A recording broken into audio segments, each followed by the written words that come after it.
আলহামদুলিল্লাহ والصلاة والسلام على رسول الله أما بعد فأعوذ بالله من الشيطان الرجيم بسم الله الرحمن الرحيم قد أفلح من زكاها صدق الله العلي العظيم আল জামিয়াতুল ইসলামিয়া রহমাতুল্লাহ দারুল উলুম কওমি মাদ্রাসা কর্তৃক আওলাদে রাসূল সাল্লাল্লাহু আলাইহি ওয়াসাল্লামের আগমন উপলক্ষে আয়োজিত অধ্যকার দোয়া মাহফিলের সম্মানিত সভাপতি, পরম শ্রদ্ধেয় উস্তাদবৃন্দ, সুদক্ষ পরিচালক মণ্ডলী এবং আমার সামনে উপস্থিত আজিজ তলাবা ও দিন প্রিয় তৌহিদি জনতা, সকলের প্রতি আমার আন্তরিক মোবারকবাদ। আজকে আমি যে বিষয় নিয়ে আলোচনা করব তা হলো তাজকিয়াতুন নফস বা আত্মশুদ্ধি। রাসূলুল্লাহ সাল্লাল্লাহু আলাইহি ওয়াসাল্লাম আল্লাহ রাব্বুল আলামিনের নিকট থেকে যে সকল দায়িত্ব নিয়ে এসেছেন তার মধ্য থেকে অন্যতম হলো তাজকিয়াতুন নফস।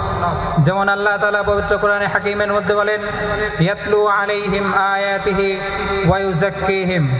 রাসূলুল্লাহ সাল্লাল্লাহু আলাইহি ওয়াসাল্লামকে প্রেরণ করা হয়েছে উম্মতের আত্মাকে পরিশুদ্ধ করার জন্য। তাজকিয়াতুন নফস বা আত্মাকে পরিশুদ্ধ করা এটা রাসূল সাল্লাল্লাহু আলাইহি ওয়াসাল্লামের দায়িত্ব।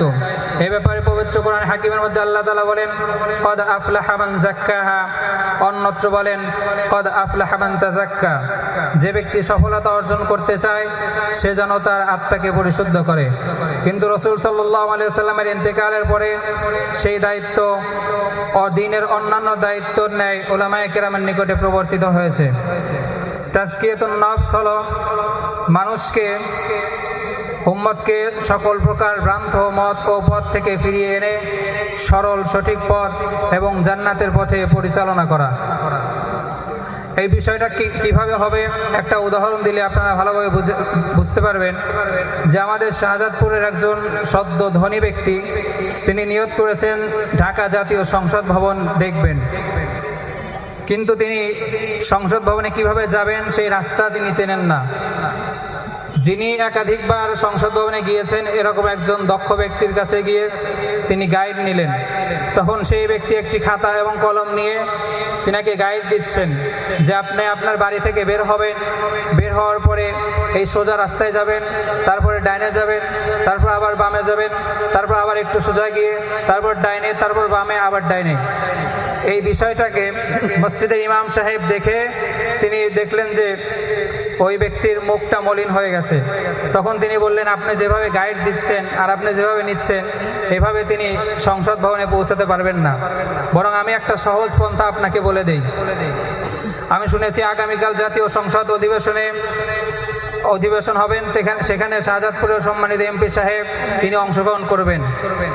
তো আপনি যদি তিনার গাড়ির পিছনে আপনার গাড়িটাকে লাগায় দেন, তিনার গাড়ি তো এক পর্যায়ে সংসদে পৌঁছে যাবেন। আপনি যদি তিনার পিছে পিছে চলেন তাহলে আপনিও এক পর্যায়ে সংসদে পৌঁছাতে পারবেন। তাজকিয়াতুন নফসের বিষয়টাও ঠিক এমনই।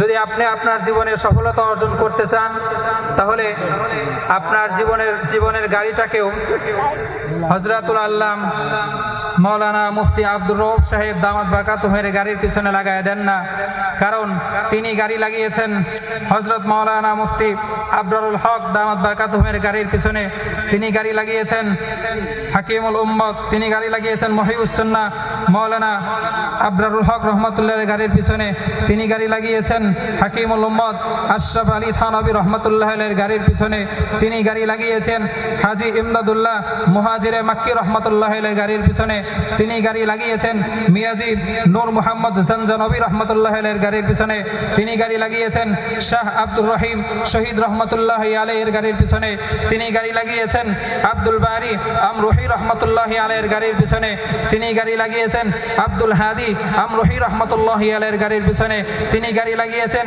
শাহ আজদুদ্দিন আমরুহি রহমাতুল্লাহ আলাইহির গাড়ির পিছনে, তিনি গাড়ি লাগিয়েছেন মুহাম্মদ মক্কি রহমাতুল্লাহ আলাইহির গাড়ির পিছনে, তিনি গাড়ি লাগিয়েছেন মুহাম্মদ মুহিবুল্লাহ ইলাহাবাদী রহমাতুল্লাহ আলাইহির গাড়ির পিছনে, তিনি গাড়ি লাগিয়েছেন শাহ আবু সাঈদ গাঙ্গুলি রহমাতুল্লাহ আলাইহির গাড়ির পিছনে, তিনি গাড়ি লাগিয়েছেন নিজামউদ্দিন বলখি রহমাতুল্লাহ আলাইহির গাড়ির পিছনে, তিনি গাড়ি লাগিয়েছেন জালালউদ্দিন থানেশ্বরী রহমাতুল্লাহ আলাইহির গাড়ির পিছনে, তিনি গাড়ি লাগিয়েছেন আব্দুল কুদ্দুস গাঙ্গুহি রহমাতুল্লাহ আলাইহির গাড়ির পিছনে, তিনি গাড়ি লাগিয়েছেন মোহাম্মদ আরিফ রুদুলবী রহমাতুল্লাহ আলাইহির গাড়ির পিছনে, তিনি গাড়ি লাগিয়েছেন আহমদ আরিফ আলিফ অরুদুল নবী রহমতুল্লাহি আলাইহির গাড়ির পিছনে তিনি গাড়ি লাগিয়েছেন। আহমদ আব্দুল হক রহমতুল্লাহি আলাইহির গাড়ির পিছনে তিনি গাড়ি লাগিয়েছেন। শামসুদ্দিন তুর্কিবানি পতি রহমতুল্লাহি আলাইহির গাড়ির পিছনে তিনি গাড়ি লাগিয়েছেন। আলাউদ্দিন সাবেরি রহমতুল্লাহি আলাইহির গাড়ির পিছনে তিনি গাড়ি লাগিয়েছেন। কুতুবউদ্দিন গঞ্জে শাকর রহমতুল্লাহি আলাইহির গাড়ির পিছনে তিনি গাড়ি লাগিয়েছেন। মঈনুদ্দিন চিশতি রহমতুল্লাহি আলাইহির গাড়ির পিছনে তিনি গাড়ি লাগিয়েছেন। উসমান হারুনি রহমতুল্লাহি আলাইহির গাড়ির পিছনে তিনি গাড়ি লাগিয়েছেন। শরীফ জামদানি রহমতুল্লাহি আলাইহির গাড়ির পিছনে তিনি গাড়ি লাগিয়েছেন। মওদুদ চিশতি রহমতুল্লাহি আলাইহির গাড়ির পিছনে তিনি গাড়ি লাগিয়েছেন। আবু ইউসুফ চিশতি রহমতুল্লাহি আলাইহির গাড়ির পিছনে তিনি গাড়ি লাগিয়েছেন। আবু মুহাম্মদ চিশতি রহমতুল্লাহি আলাইহির গাড়ির পিছনে তিনি গাড়ি লাগিয়েছেন। আবু আহমদ চিশতি রহমতুল্লাহি আলাইহির গাড়ির পিছনে তিনি গাড়ি লাগিয়েছেন। আবু ইসহাক সামি রহমতুল্লাহি আলাইহির গাড়ির পিছনে তিনি গাড়ি লাগিয়েছেন। উলুব্বের মুমসাদ দিনওয়ারি রহমতুল্লাহি আলাইহির গাড়ির পিছনে তিনি গাড়ি লাগিয়েছেন। আবু হুবাইরা বসরি রহমতুল্লাহি আলাইহির গাড়ির পিছনে তিনি গাড়ি লাগিয়েছেন। হুযাইফা মারআশি রহমতুল্লাহি আলাইহির গাড়ির পিছনে তিনি গাড়ি লাগিয়েছেন। হুযাইল ইবনে আদহাম রহমতুল্লাহি আলাইহির গাড়ির পিছনে তিনি গাড়ি লাগিয়েছেন। আব্দুল ওয়াহিদ ইবনে যায়েদ রাহমাতুল্লাহি আলাইহির গাড়ির পিছনে তিনি গাড়ি লাগিয়েছেন। হযরতে হাসান বসরি রাহমাতুল্লাহি আলাইহির গাড়ির পিছনে তিনি গাড়ি লাগিয়েছেন। সরাসরি রাসূলুল্লাহ সাল্লাল্লাহু আলাইহি ওয়াসাল্লামের প্রিয় সাহাবী এবং তিনার আপন চাচাতো ভাই হযরতে আলী ইবনে আবু তালিব রাদিয়াল্লাহু তাআলা আনহুমের গাড়ির পিছনে হযরতে আলী রাদিয়াল্লাহু তাআলা আনহু গাড়ি লাগিয়েছেন।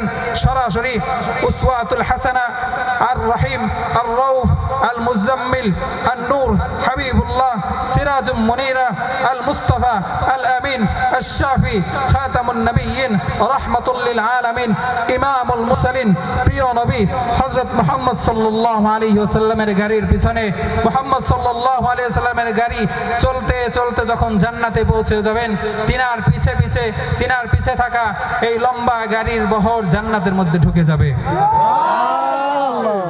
এজন্য প্রিয় ভাইরা আমার, তাসাউফের যে বিষয়টা বলতেছিলাম সেটা হলো এই আল্লাহওয়ালাদের সহবতে থেকে কেবলমাত্র সরল সঠিক পথকে অবলম্বন করা, সরল সঠিক পথে পরিচালিত হওয়া।